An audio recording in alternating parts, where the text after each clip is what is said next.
Hello students, I hope you all are fine. In the previous PPT, I have explained you the first part of this chapter.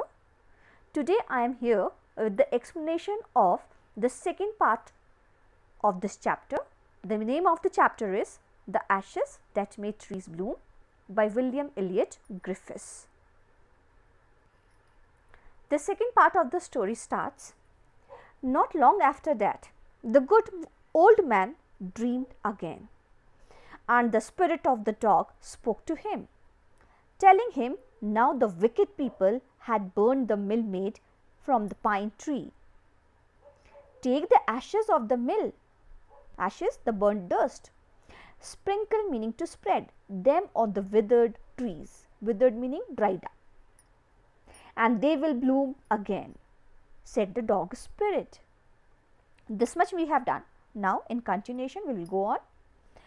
The old man awoke and went at once to his wicked neighbor's house, where he found the miserable old pair sitting at the edge of their square fireplace. You can see the picture also. They are sitting near the fireplace in the middle of the floor, smoking and spinning. From time to time they warmed their hands and feet with the blaze, with the heat, with the warmth from some bits of the mill which they were burning, while behind them lay a pile means a heap of the broken pieces. The good old man humbly means politely asked for the ashes, though the covetous means greedy couple turned up their noses meaning looked at him hatefully and scolded him means rebuked him as if he were a thief. They let him fill his basket with the ashes. On coming home, the old man took his wife into the garden. It being winter, their favorite cherry tree was bare. Bare means naked. No flowers were there. He sprinkled meaning to spread a pinch means a small amount of ashes on it, and lot it sprouted blossoms until it became, sprouted meaning gave forth, उसमें फूल आ गए, until it became a cloud of pink blooms which perfumed the air. It scented the air. The news of this filled the village, and everyone ran out to see the wonder. The covetous couple also heard the story, and gathering up the remaining ashes of the mill, kept them to make withered meaning trying trees blossom. They also thought the same thing will happen, the trees will blossom. The kind old man, hearing that his lord, the daimyo, was to pass along the high road near the village, set out to see him, means departed from home, taking his basket of ashes.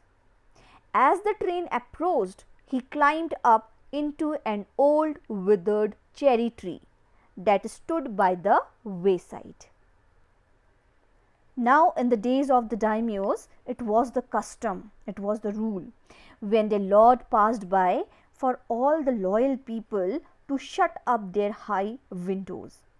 They even pasted, you can say covered them fast with a slip of paper, so as not to commit meaning to make the impertinence meaning rude action of looking down on his lordship. It was not allowed them to look towards their master.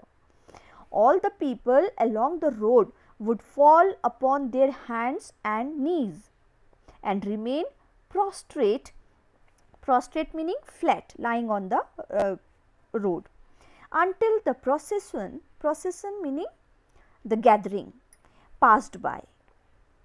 The train drew near. One tall, competent meaning strong man marched ahead, crying out to the people by the way, "Get down on your knees get down on your knees. And everyone kneeled down while the procession was passing. Suddenly, the leader of the van means vehicle, caught sight of the aged men. Caught sight of meaning a glimpse of someone or something. Of the aged man up in the tree. He was about to call out to him in an angry tone, but seeing he was such an old fellow, he pretended meaning to show, not to notice him and passed him by. So, when the daimyo's palanquin meaning a covered litter for one passenger, in Hindi you say palki, drew near, the old man, taking a pinch meaning a small amount of ashes from his basket, scattered means spread it over the tree. In a moment it burst into blossom. Flowers were there. The delighted daimyo ordered the train to be stopped and got out to see the wonder, the beauty of the cherry tree.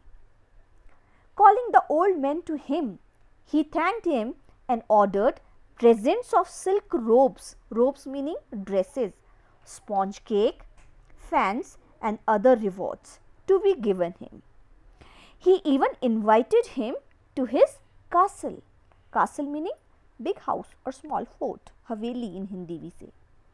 So, the old man went gleefully meaning gladly, very happy, to his home to share his joy with his dear old wife.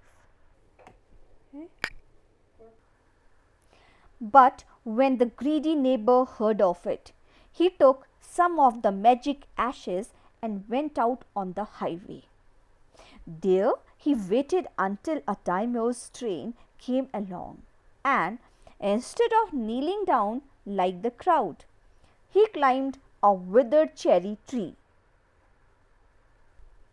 When the daimyo himself was almost directly under him, under the cherry tree, he threw a handful of ashes over the tree, which did not change a particle. The wind blew the fine dust in the noses and eyes of the daimyo and his wife. Such sneezing and choking means feeling suffocated, and sneezing you all know make a sudden involuntary expulsion of air from the nose and mouth, that is chheeke aana in Hindi we say. They felt sneaking and choking.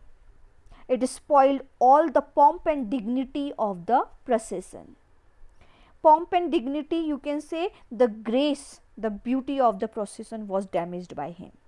The man whose business it was to cry, "Get down on your knees," seized the old fool by the collar. Seize meaning to catch, to hold.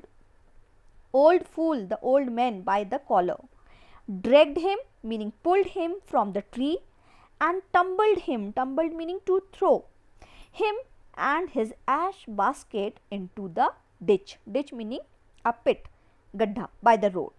Then beating him soundly, he left him for dead, for being dead. Thus the wicked old man died in the mud, but the kind friend of the dog dwelt meaning lived, in peace and plenty, in a prosperous life, wellness, and both he and his wife lived to a green old age. Green, you can say happy and healthy life. So student, this was the story. I hope you have understood. Thanks for patience listening. Once again, I want my students to read the chapter silently for better understanding. Thanks and have a nice day.